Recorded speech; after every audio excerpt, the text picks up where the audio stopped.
kita dudukkan posisi itu, seorang guru memberikan bimbingan kepada muridnya tidak harus melakukan kontak fisik. Itu yang paling perlu. Jangan dibilang zaman sekarang zaman cengeng segala macam, enggak juga.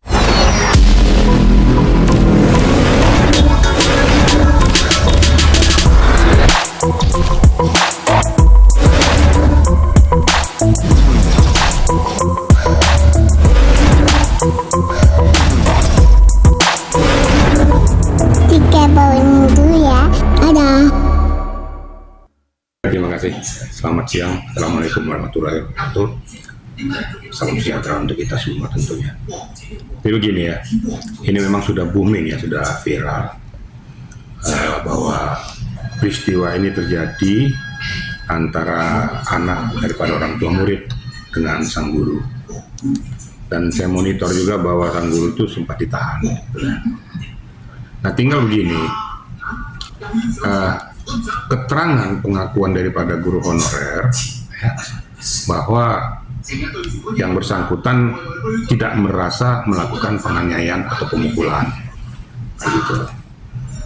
Tapi faktanya bahwa dia ditahan, berarti kan berdasarkan keterangan ataupun dari polisi ada bukti permulaan yang cukup telah melakukan suatu perbuatan tindak pidana sehingga yang bersangkutan ditahan. Namun dalam perjalanannya dia ditangguhkan oleh pihak kepolisian. Sampai sekarang masih bergulir, kita belum jelas permasalahannya. Kemudian kita meningkat kepada masalah diduga melakukan perdamaian antar kedua belah pihak dengan kompensasi penggantian sejumlah 50 juta rupiah, kan begitu kira-kira. Nah, kita harus mendudukkan posisi ini secara hukum ya. Data fakta itu harus jelas, gitu loh. Data fakta itu harus jelas, sehingga betul nggak dia meminta kompensasi itu. Kemudian bisa dibuktikan nggak hitam di atas putih. Jadi kalau katanya ya betul saya sudah buktikan hitam di atas putih, tapi ternyata secara faktual tidak ada. Ini kan absurd. Nah, berarti itu kan ilmu katanya. Makanya saya selalu mendudukkan posisi dan komposisi itu sesuai dengan data-data fakta ada. Itu yang perlu sampaikan kepada rekan-rekan media. Jadi mari kita berbicara tentang fakta hukum, jangan asumsi, kemudian nanti kriterianya bagaimana nanti kita serahkan kepada pihak penyidik. Kenapa dia ditahan, kenapa dia ditangguhkan, tentu ada landasan hukumnya. Kira-kira gitu ya. Baik, terima kasih. Jadi kembali lagi kepada posisi hukum. Ada kedua belah pihak yang melakukan perdamaian, satu. Kemudian ada permohonan maaf daripada yang diduga sebagai pelaku. Ingat baik-baik bahwa permohonan maaf itu belum bisa dimasukkan ke dalam ranah hukum. Namanya permohonan maaf kan itu kan sebagai etika kita orang timur. Apakah itu sudah bisa dinyatakan bahwa dia telah melakukan perbuatan tindak pidana? Enggak juga. Kita lihat hubungan antara guru dan murid. Suatu hal yang lumrah dan manusiawi kalau seorang guru memberikan guidance, memberikan bimbingan, teguran kepada murid yang menurut hemat daripada guru tersebut tidak memenuhi kriterianya, sehingga dia bisa betul-betul memenuhi kriteria sebagai seorang murid yang baik. Nah, kalau dikatakan pengakuan daripada seorang murid ini bisa dibuktikan nggak? Ada visumnya nggak? Visumnya menyatakan seperti visumnya model apa? Kalau memang betul ada dibuktikan dengan visum, visum juga bukan merupakan bukti yang cukup, mesti ada saksi-saksi yang melihat peristiwa tersebut. Apakah ada penganiayaan yang dilakukan ibu ini? Kan gitu kira-kira. Nah, jadi harus kita dudukkan porsi dan posisi kasus ini sesuai dengan data dan fakta realita. Faktanya setelah berjalan sekian lama, ternyata ditangguhkan. Nah, selanjutnya kita lihat aja nanti bagaimana kelanjutan daripada peristiwa ini. Nah, yang perlu ditelusuri ya, apakah betul peristiwa itu terjadi, itu satu. Yang kedua, apakah betul hasil laporan itu ditindaklanjuti dengan bukti permulaan yang cukup. Tentu ada bukti, saksi, visum, dan lain sebagainya. Kalau nggak ada ini, kalau hanya katanya-katanya ya nggak bisa. Harus ada yang dilambari semua. Sehingga kena, mens reanya itu kena. Kalau mens rea tidak kena, berarti kita memaksakan situasi itu ke arah suatu perbuatan tidak pidana yang sesungguhnya tidak dilakukan oleh seseorang itu. Ini juga nggak boleh, ini kita nabrak hukum. Harus equal. Jadi yang dikatakan itu bahwa azas praduga tak bersalah seperti kita pegang teguh, kira-kira gitu ya. Kalau soal ini Pak, yang apa, eh, penyidik itu disebut melanggar prosedur dalam menangani perkara ini. Karena waktu itu pemeriksaan korban itu tidak didampingi saksi dari pekerja sosial Badan Permasyarakatan tertentu seperti apa? Maksudnya siapa yang tidak didampingi ini? Pemeriksaan Tidak didampingi lawyers. korban yang kekerasan ya, ayah korban. Jadi itu katanya kan kuasa hukumnya Ibu Supriani ini kan bilangnya gini, dalam penanganan perkara ini katanya penyidik kepolisian itu tidak netral seperti itu Pak. Jadi ada konflik kepentingan. Jadi katanya ayah korban itu polisi juga gitu loh, yang menangani kasus ini kan. Gini, saya sudah bisa nangkap benang merahnya. Kita jangan melihat mentang-mentang bahwa itu sosok si anak si korban itu seorang polisi. Kita selalu mendudukkan posisi kepada kasus yang sesungguhnya. Jadi jangan mentang-mentang ya berarti ada pemaksaan kehendak supaya dia didudukan sebagai tersangka, enggak juga. Tapi kalau memang betul-betul bisa dibuktikan, why not? Kan kita harus berdiri di atas hukum, kan gitu. Tapi si ibu ini juga, guru honor ini bisa nggak dibuktikan dia melakukan tindak pidana tuh? Itu yang saya katakan tadi. Kalau terjadi ketimpangan atau tidak, bagaimana tindakan penyidik melakukan itu, kan perlu pembuktian. Gitu. Apakah dia abuse of power? Apakah memang sesuai dengan etika prosedur? Nah sekarang si ibu ini dengan permohonan maaf sebenarnya, kalau menurut hemat saya ya, itu kenapa sih? Toh anaknya juga tidak luka parah dan sebagainya. Ya sebagai kita orang timur ya sudah permintaan maaf, jadi maafkanlah, itu restoratif justice gitu ya. Ya penyelesaian itu di luar jalur hukum. Toh dia seorang guru juga yang perlu juga masa depannya dan perlu juga dia melakukan aktivitasnya, jangan sampai tercemar gara-gara peristiwa ini. Nah ini kan kadang-kadang susahnya di situ.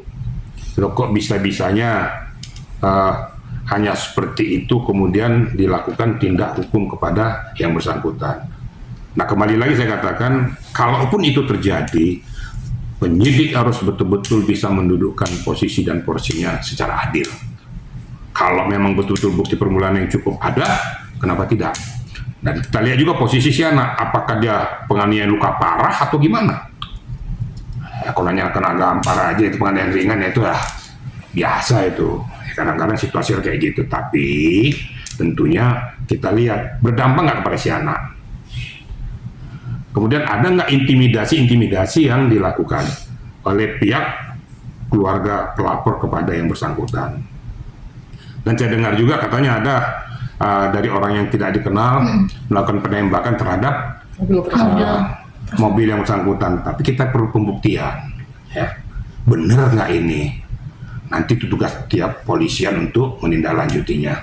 Kalau memang benar itu terjadi dan dilakukan oleh oknum yang kebangetan, ini namanya itu sudah mendudukkan hukum di bawah hukum. Jadi tidak lagi berpijak kepada aturan hukum. Siapa oknum ini perlu dicari, apalagi ini kan sudah menggunakan senjata api. Perlu dicari siapa orangnya nih. Nah, sehingga jangan melakukan intimidasi kayak gitu terhadap si ibu ini sehingga dia jadi merasa nervous atau takut. Untuk keluar pun takut daripada nanti terjadi hal-hal yang tidak diinginkan. Nah inilah kepiawaian daripada pihak kepolisian untuk menindaklanjutinya. Mungkin begitu ya. Jadi kembali kepada posisi semula, dudukkan posisi dan porsi hukum sesuai dengan kriterianya. Kalau memang betul ditahan karena ada bukti permulaan yang cukup, kenapa tidak? Tapi kalau tidak ada bukti permulaan yang cukup, visumnya juga absurd, tidak jelas, kenapa dipaksakan? Diharapkan propam turun untuk menindaklanjuti ini. Jangan sampai terjadi peristiwa ini sehingga mengkebiri hak-hak daripada orang yang perlu mendapatkan perlindungan. Kira-kira gitu ya. Pak, sedikit minta tanggapan Bapak terkait dengan ini kan lagi marak juga Pak, selain guru yang tadi dipolisikan, banyak juga guru yang melakukan peneguran kepada siswanya, tapi dampaknya malah dilaporkan selalu gitu. Nah, ini pro kontranya adalah netizen bilang generasi era di tahun 90-an sama saat ini milenial mentalnya parah nih yang sekarang gitu. Gimana Pak melihatnya? Katanya kalau dulu di sahabat penggaris aja nggak ada yang lapor, justru ngadu ke orang tua malah ditambahin lagi. Jadi gini ya, ini kan zaman digital, zaman era globalisasi, zaman Sputnik, semuanya macam-macam langsung viral kan gitu. Tinggal kita lihat teguran daripada guru kepada muridnya ini itu bernuansa untuk melakukan penganiayaan atau tidak. Kalau hanya teguran aja itu biasa, kalau suruh push up atau lari itu biasa. Saya juga ngalami dulu ya. Tapi juga kan zaman sekarang ini kan nggak perlu lagi harus pakai penggaris, pukul-pukul pakai penggaris, nggak usah lah. Kan nggak zamannya lagi sekarang ini. Jadi jangan kita lari ke zaman batu lagi. Di zaman era globalisasi sekarang, ayo kita dudukkan posisi itu. Seorang guru memberikan bimbingan kepada muridnya tidak harus melakukan kontak fisik. Itu yang paling perlu. Jangan dibilang zaman sekarang zaman cengeng segala macam, enggak juga ya. Tapi kadang-kadang ya sialnya baru ditegur anaknya lebih galak bapaknya, ini yang parah juga. Akhirnya si anak jadi manja, jadi nggak karu-karuan, ya rusak semua. Kalau memang sudah keluar dari rumah mempercayakan kepada guru, percayakan pada guru dong, supaya anaknya ini terdidik dengan benar di dalam sekolah. Kalau di luar sekolah silakan aja, apakah itu ekstrakurikuler dan lain sebagainya.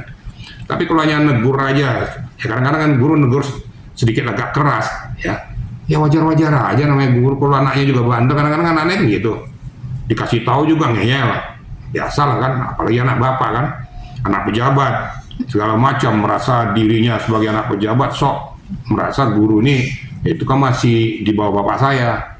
Nah, ini juga orang-orang tua ini juga jangan terlalu percaya dengan omongan si anak. Kalau terlalu percaya ngomongan si anak, tidak mempercayakan pada guru di sekolah, nggak usah sekolahin anaknya. Belajar aja sendiri di rumah. Seketika mempercayakan kepada guru di sekolah, ya percayakan kepada guru tuh.